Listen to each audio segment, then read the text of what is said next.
Niye? Kızım. Selamünaleyküm. Aleyküm selam balam. Oho. Ana kebab. Aleyküm selam. Çok güzel. Bir bakayım.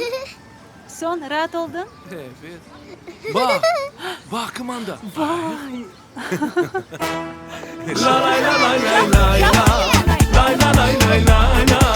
La la la la la la. La la la la la la la. La la la la la la. La la la la la la la. La la la la la la. La la la la la la. Her bir sualge cevap tapasın amma da tabiatın var. Anlamazdan gene başlaysın olur olmaz da vallar. Neler olsa da nasıl güzelin darılmak el yanıma. Herkesni yaktı mavi gözlerin kul sen sana yaraş. Ama sen minnatsın ana babana evlatsın. Ama böyle baksan sanki tatlı melek.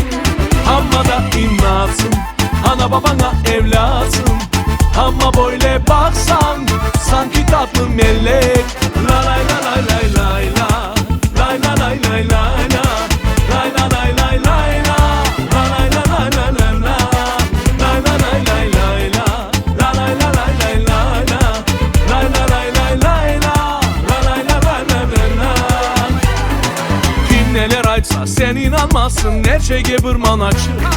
Onu istemem, bunu istemem, gene canı ağırdı. Men sana ah benim nasıl güzelim, darılmak el yanıma.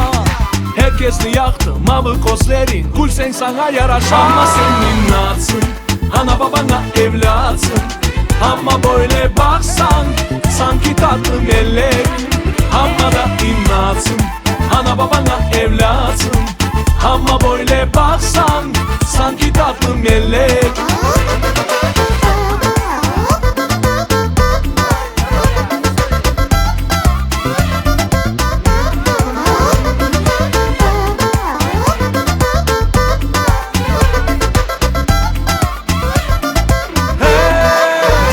Sen innatsın, ana babana evlatsın. Ama böyle baksan sanki tatlı melek. Ama da innatsın, ana babana evlatsın. Ama böyle baksan sanki tatlı melek. Ama sen innatsın, ana babana evlatsın. Ama böyle baksan sanki tatlı melek. Ama da innatsın, ana babana